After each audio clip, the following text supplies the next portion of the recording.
Good evening. We present the news summary.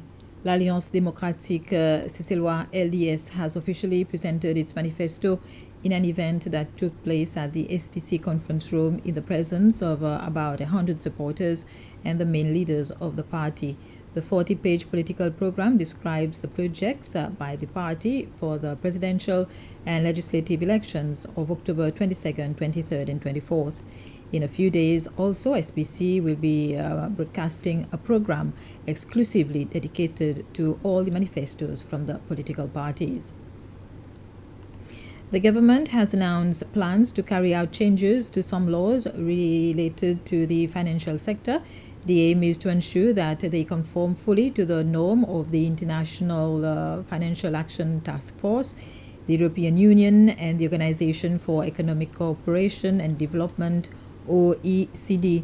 The Secretary of State for Finance, Patrick Payet, said the OECD and the EU recently downgraded Seychelles from a mainly compliant country in terms of tax information to a partially compliant country. He said the government wants the new measures in place as soon as possible.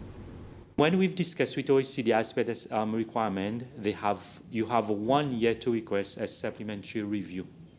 And based on the report that was out on the 6th of April, we have until the 5th of April in 2021. But we do not want this. This is why we've discussed with OECD, because if you remain as a partially compliant from OECD, you will remain as on the list of the blacklist from the EU. But we don't want this for Seychelles. So this is why we are fighting with OECD, so that at least we amend all our laws by November.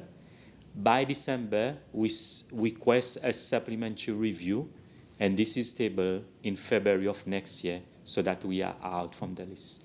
This is our main objective based on the financial sector reform.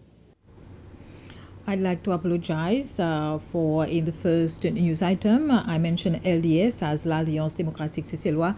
It is not l'Alliance démocratique Sicélois, but l'Union démocratique Sicélois. I apologize. To mark World Tourism Day today, the Perseverance Secondary School organized an exhibition to showcase the various career opportunities in the tourism industry.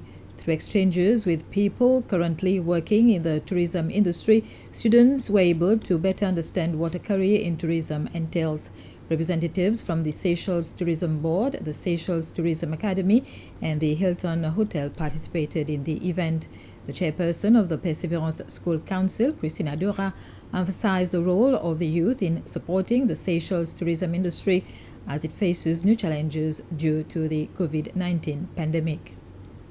In these ever-changing times, we need to join together to help our tourism industry to rise and take back its place as an important pillar in our economy.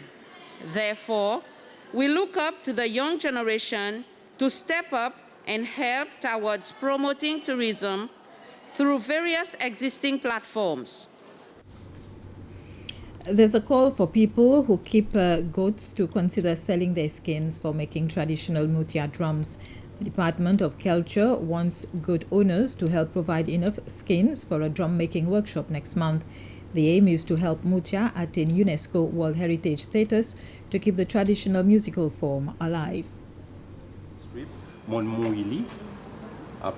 woodworker for 40 years, Vivian Ballet is one of the last makers of traditional tombu mutia, the goatskin mutia drum. It's a dying art which he's desperate to keep alive. The young guys should come and learn. It's not difficult. You've seen how I did it. It's not difficult. It's very easy. Central to Creole culture, connoisseurs say an authentic sound only comes from drums made the traditional way, from goat skins. Next month, a 5-day workshop will teach the basics of making the drums. First, though, the craftsman needs skins. There's a lot of cabri.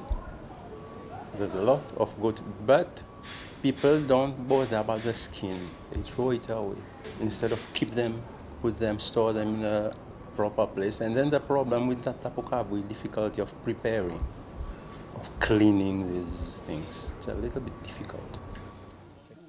There's a plan to create 200 drums over the next 2 years and help Mutia gain valuable UNESCO recognition. It would mean that for us, the Mutia would have certain added protection in terms of its preservation and transmission. It would also mean that, unlike all the other countries, the Seychellois culture, Creole culture, is promoted and enjoyed by not only Seychellois but the whole world. Costing 3,000 rupees each, the traditional drum is a potential moneymaker too, provided, of course, there's a ready supply of necessary raw materials. This was the news summary. Thank you for your attention.